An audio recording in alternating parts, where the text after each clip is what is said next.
Kravings Food Adventures. I'm Karen Ahmed. I'm so excited today because on Kravings and Friends, I have a friend that is very close to my heart. My friend, Chef Sang Kim. Now, he has been on our channel before. He basically did kimchi in the Kravings kitchen. We did some K-pop in the basement. I've also shot with him before. He's done sushi on my channel. And he is one of the nicest people you will ever meet. Welcome back to Kravings Food Adventures, Chef Sang Kim. Hi, Karen. Thank you so much for having me. I have to start with an apology because I'm in the process of transitioning a move. So there's, you see bits and scattered pieces of furniture and things all around. But you look snazzy as ever. This is the one guy I know that always looks amazing with his glasses and his getup. Amazing. You know what I love about virtual cooking shows? I'll tell you what it is. I love it that I'm by myself. Yeah. I don't have to shower. Yeah. And I could wear the same black T-shirt that I've worn for the last 4 days. So I'm glad you're not here to smell me. But I'm sure that whatever you're going to be cooking for us is going to smell amazing. So what are you making for us today? So what I'm making, Karen, is I'm making something that is a dish that I've been consuming maybe a little too much of over the last couple of months because like so many other people, I've been binge watching shows and I'm constantly needing something simple to make that I can just indulge in. And this particular one is one of my favorites, okay? So it's a plantain or banana fritter. It's a Jamaican recipe, and I'm gonna get into where the roots of that come from in my life. But what you wanna do is you wanna use ripe bananas or ripe plantain. So for example, you can see here very clearly how ripe this plantain is. And it's a classic recipe, absolutely delicious. And then I'm going to be finishing it off with my own kind of Korean twist to it, okay? But it's a plantain fritter, and why don't I get started in teaching you how to make it? Very, very simple. And I've made the batter part of it as simple as possible, only because of the way I'm going to be finishing it with a bit of indulgent flourish, okay? Can't wait. Okay, so again, like I said, plantain or banana. I'm used to getting, going to supermarkets to get bananas at a really, really deeply discounted rate. And the reason why is because you can get a bundle, usually about 7, 8 fingers of bananas for 99 cents at my local grocer, but they have to be very, very ripe. You know, when it's bruised and ripe like this, people don't like to eat them. It's really weird. And this is, that's when plantain and bananas are best to make your fritters with, okay? So I'm gonna use 2 large fingers of plantain. But basically, what I'm doing is, this ain't rocket surgery, folks. Just peeling the banana peel. And when it comes to fritters, you know what? You really just want to get nasty and dirty because there's a lot of mashed-up stuff going on with it. I'm going to take another ripe plantain. This is a good one. And there we go. Undress it just like that. Make it up. Then what you want to do is you want to take a fork and you want to start mashing it, right? And obviously this is going to take some work if your plantain or banana is not very ripe. And why you want it ripe, of course, as you know, what happens to it, Karen, when a fruit is ripe? It's sweet. That's right, almost as sweet as Karen. Yeah. Like, we're talking about the wisest, most ripe chef that I'm doing this show for. So now you know why Chef Sang Kim is one of my dearest friends. Compliments get you on the show, folks. Everywhere. Just keep complimenting Karen and she'll get you on your show, on her beautiful show. So basically, what you want to do with fritters is you're kind of almost making a pancake batter. So imagine that you're making pancakes, and so you want to get that consistency of a pancake batter. So once you start mashing up the plantain like this, what you want to do is you want to, once it's sufficiently mashed, you want to add sugar. Now, in the end, what you're wanting to do with the fritters is you want to get them sweet, okay? But you also want to get them nice and crisp as well. And I'm going to explain to you how I make it a little bit more crisp. But the sweetness comes from, a lot of people like to just use simple, white granulated sugar. And if you're doing that, that's fine as well. As you can see, I use 2 large fingers of plantain, and this is a cup of brown sugar. And what I'm going to do is I'm just going to use half a cup of brown sugar. Again, all of this stuff, folks, is about to taste, okay? So don't get all fussy about measuring cups and things like this. You'll see, because this is so easy to do, once you get the flavor of it after the first time, it becomes, you can add and subtract as you like. So, is there a difference when you use bananas versus plantains with the end result? I'll be very honest with you. For me, there isn't, and the reason why there isn't is because of the way I don't like to eat fritters just by itself. The traditional method is traditional method. There's so many traditional methods, but you would pour some kind of syrup on it, and what a lot of Jamaican recipes have are, you'll have like dark rum that you would pour on top of it. But mine, because it consists of a Korean syrup that's very, very rich and deep, and then also ice cream, there's a lot of flavoring that goes on top of it. But what you really want to do is you want to release the natural kind of sweetness because texturally, you're bringing it down to the same consistency no matter what. So you see what I mean? There would be a difference if you're going to just make it and not add anything to it, as simple as possible. But when you're finishing it off the way I'm finishing it off, with a lot of layered flavors, simple as possible, nice and sweet, okay? So, once you have this all mixed up, then it's time to add the batter part. Now, what I like to use, you can just use regular flour, but what I like to do is I like to use flour mixed in with panko or breadcrumbs. And the reason why I like doing that, Karen, is because I like that extra kind of texture on the bite after you fry it. So it's equal parts flour and equal parts panko or breadcrumbs. Yeah. Okay. You might be able to see a little. If I'm measuring 2 large fingers of plantain and I'm using half a cup of sugar, then I would probably use about a cup of this flour mix. But you'll see that what you're doing is you're mixing it in as you go. So I don't even measure anymore. Yeah, I mean, your measurement is your tongue, right? Yeah. In the end, it's all to taste. Okay, so you see, it's a little bit. You don't want to use a whisk because you don't want to. You still want it to be quite granular and chunky, right? So lots of texture.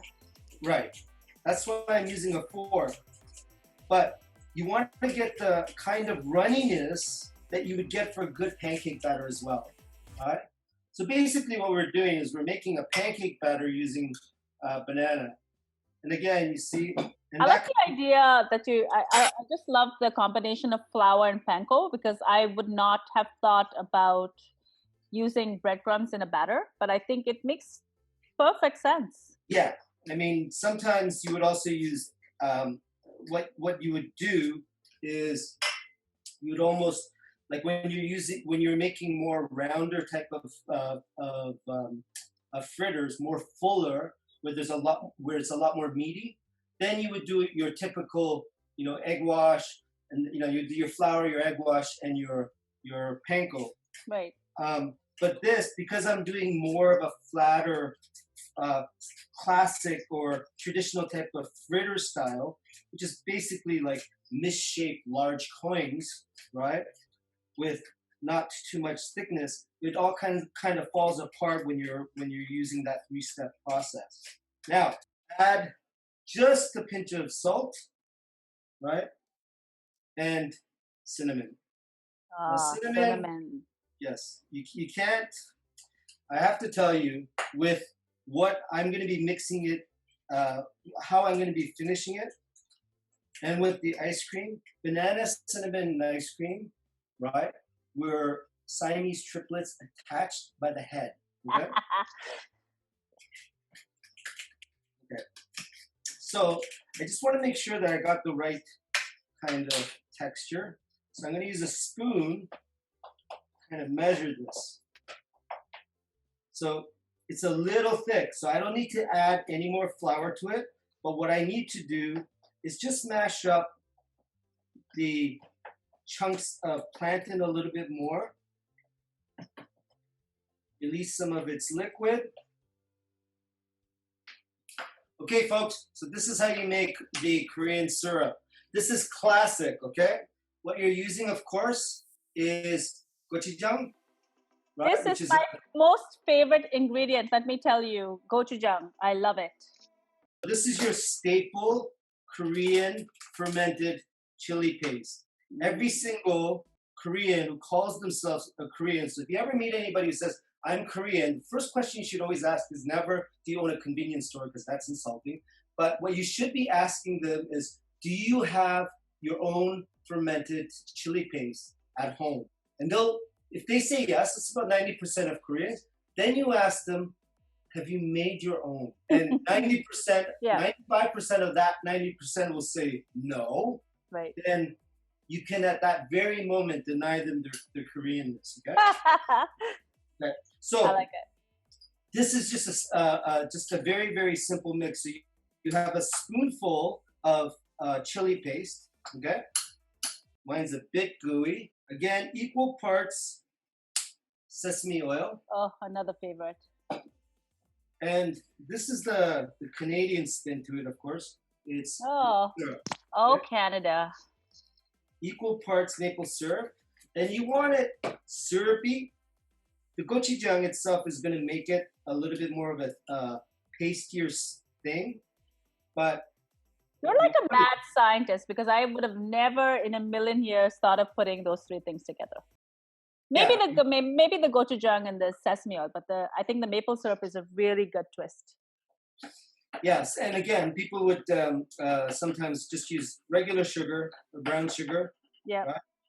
But you'll see, Karen, wow, that you mix it together, and it's this beautiful. It's got the savoriness, of course, but it's also balanced with a nuttiness and a sweetness and a woody kind of sweetness because it's maple syrup. So it's got a real depth, but perfectly balanced, nutty, savory, and woodsy sweet. Okay. Yeah. And that on top of the fritters with the ice cream just is orgasmic. Can we use a word like that? Yep, you can. You're on Kravings. So it's absolutely amazing. Okay, so I've made a batch, and you got to be careful if you decided that you're going to make this, right? Saran wrap it, and the reason why is that the gochujang paste has a tendency to dry very, very quickly. Yeah, it gets almost like a jelly, like right. Yeah. So you see, I've made one in advance, saran wrapped it, okay, and put it aside so that it's ready to go. All right? Awesome. So Karen, what we're going to do now is we're going to actually start the frying process, okay? So I'm just going to remove the cutting board. So while that oil is heating, tell me, what have you been doing during the pandemic? What have I been doing? I have been going back to a book. As you know, I've been writing a couple of books. One is a food memoir called Woody Allen Ate My Kimchi.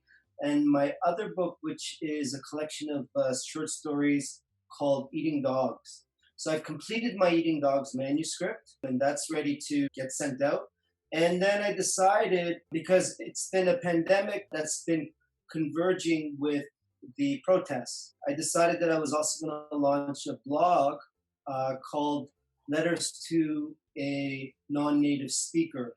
And they're basically letters to mostly my mother, who's first generation Korean, breaking down all of the, what I believe to be the critical aspects of the Korean North American experience. And in writing them, I started, I really started before the tragic events around George Floyd and the Black Lives Matter protest, but it really opened up my voice, and it really deepened my rage, and it really allowed me to do something that I'm not really very good as a writer in doing, and that is to self-edit. So I've stopped that process of self-editing in a way that's surprised me quite a bit. So I'm tapping into a lot of anger. I'm tapping into a lot of experiences and feelings I haven't explored in my past writing before. And I know from just our conversations from before, I know you grew up in the projects in the Jane and Finch area. What was your experience growing up in those areas, and how can you relate to what's happening today? Yeah, I mean, I grew up in Toronto's Jane and Finch projects. Ever since we moved to Canada, we've moved from one housing project to another. It's a banal, very typical type of story with first generation immigrants. But the formative years of my life, Karen, happened in the Jane and Finch projects up in North York, and at a particularly difficult time personally. My father had left. My mother was a single mom raising 3 kids and working really hard to put food on the table and things like that. But back then in Jane and Finch, it was pretty much a food desert. And there was only really one mall, the Jane and Finch Mall. And it had to appeal to a broad range of backgrounds. And Korean specifically, but Asian in general was not one of them.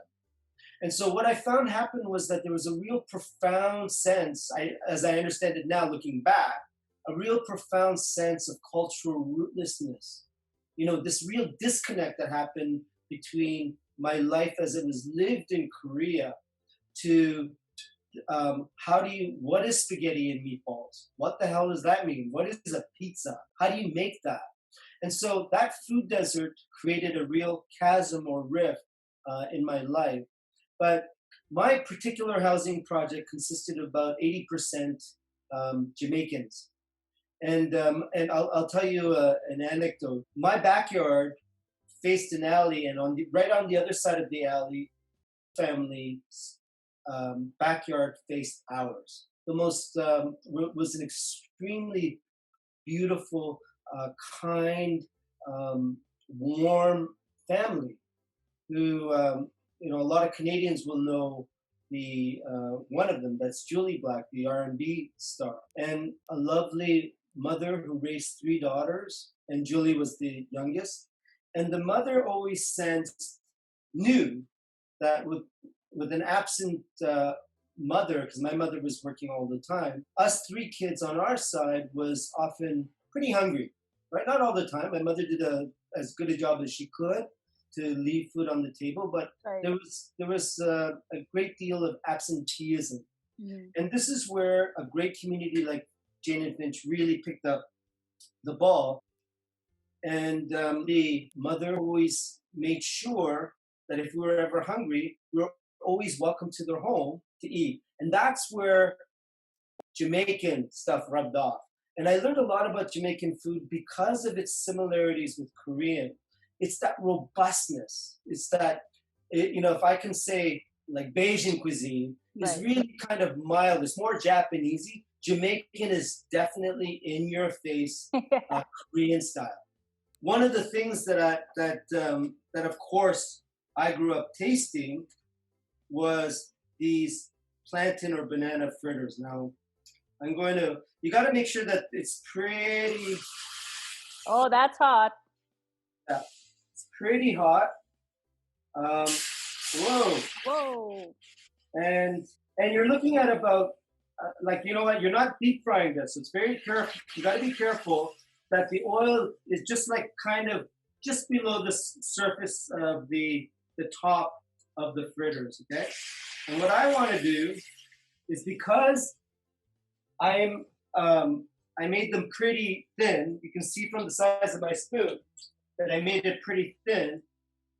You're really only going to need about 2 to 3 minutes before you turn it over, okay?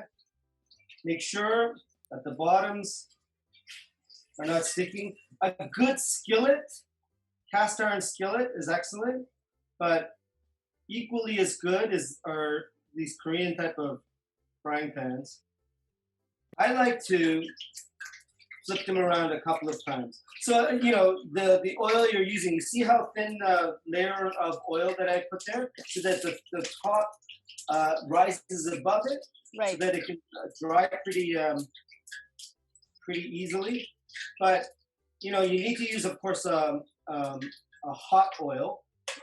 What kind of oil are you I'm using sunflower. Sunflower. You can use corn oil, peanut oil. So are you still in touch with Jully Black? You know what? No. And I would, we were for, you know, remember when social media kind of really just started? Yeah. But Jully is a huge star now. But she was always the most immensely talented person in our housing project. Like, she was somebody who you could hear her in the hallways with her group, if you will. Yeah. Just belting it out, and she had the most amazing voice, and you knew right away that this woman was gonna be a star. Yeah. And but it's her families were most generous, kind, beautiful family, and it was because of that really shaped the way I think about Jamaican food, because, you know, when there's so much love, there's also so much flavor, you know? And I mean, in particular, as most of us are, you must be really angry with what's going on today. You know, we see it, you can't get away from the media and, you know, just everything that's been happening and how Black people are treated in our society. There are racists, Karen, as you know, and racism is sinister here as it is in the United States, but it is different. And where I grew up, because it was mostly Jamaicans, yes, of course, you saw some real overt racism that you wouldn't see, for example, in a gentrified, mostly white populated neighborhood in downtown Toronto, right? But yeah, so did I see it? Of course. But for me, what I'm interested in is the way my community of Koreans have traditionally or historically, as well as today, been responding. And I have to tell you that I'm really moved by the way Koreans of my parents' generation have been dealing with this. Unlike the United States, unlike the Korean Americans, Karen, here in Canada, we never had what's called Saigu, or the LA riots. The LA riots, after officers were acquitted for the Rodney King, brutal beating of Rodney King, the riots happened in South Central, but particularly in Koreatown. And that really shaped the consciousness of the socio-political consciousness of Koreans. We didn't have that. And as a result, in some ways, we're not as politically conscious here as brothers and sisters down in the South. But because so many immigrants from Korea grew up here in Canada in the so-called urban suburbs, you know, the inner city, and also in housing projects, we learned, I think, a lot of it firsthand. Right. What was happening to people of color, and particularly Black people. Now, does it make me angry? I'm not going to be sitting here and telling you, trying to wash away the shame that I feel for not doing as much as I can myself. There's only so much I can do. And I'm trying to do that through my writing, which is my talent. I'm not going to sit here and tell you, oh, you know what? When I was in middle school or high school, my best friend was black, right? There's something about my personal experience where the experience of the African Canadians in my life, from those days to the influence of the great African Canadian writers that were very close to me and very great mentors like Austin Clarke, like George Eliot Clarke. It's played out in the arteries, the sinews, the fabric of my life. This is not something that's new to me. I'm as outraged as any other person that's got a conscience. George Floyd's death has made people think about so many other aspects of the inequities in our society. And I think that's a very, very powerful place that we're in. Okay, so what I'm doing here is I'm just going to plate this. Here are the fritters. Okay. They look awesome.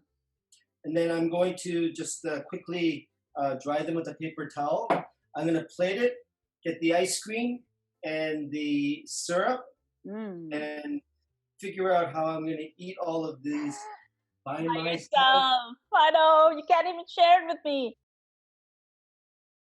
I love, unlike for example, what happened in the 60s and in particular in the 80s or 90s, particularly in California, you know, from the civil rights movement to Watts to the LA riots, that the only people standing up for themselves were really just the blacks. And what I'm loving right now is this transition, this really, really interesting kind of turn on in the protests, and seeing many, many more allies that come from increasingly diverse communities. And so, and I think what's really, really important in all of this for me has been that Black Lives Matter, but it's not to say that you cannot include others, that it's not an inclusive movement. And if anything, it was always been, yes, when are you going to come and help us? And to see that, whether you're white or brown or any other person of color, to see these people coming out now, and so many of them so young, has been really, really moving to me, right? And so when we talk about racism, yes, it's structural. There's no question about it. As much as is visceral, like what happened to George Floyd, and also daily. But to see a lot of people coming out, a lot of white people, and saying, you know, I didn't know a little bit about this, and I'm trying to find a way sincerely to help. I love that part of this moment. So I'm going to show you what I'm doing here. So this is my favorite Ben & Jerry's ice cream. Okay. Chocolate therapy. Wow. Chocolate therapy, right? Everything that they do with chocolate. I used to love their chocolate fudge, but I really, really love this one because it's not as deep. It's not as like, but it's that typical kind of Ben & Jerry's gooiness and depth. Gochujang taste. Right? Already sticky. Looks fantastic. So that is your plantain fritters with gochujang maple syrup and chocolate therapy ice cream. You know what, Sang? You are my therapy. Thank you so much for joining us on Cravings Food Adventures. I'm telling you, not just your recipe that is so different, but I think also just talking with you helped me kind of process a lot of the anger that, you know, we've all been feeling for a while, just seeing what's going on in the world today. So thank you so much for being part of this great project, Cravings and Friends. And guys, follow Sang in the description. I'm going to have all of his details. He's an incredible chef and a great friend. Until Karen, we see you yes, next time. yes, we will see each other next time soon. Keep up the amazing stuff that you do. I'm Thank you. always so happy to see your work and also grateful that you're in my life. And yes, we need people like you to just continue being yourself and stay safe. Stay safe, Yep. everyone. You as well. Until we see you next time, guys, do take care from Sang and me. Bye. Bye.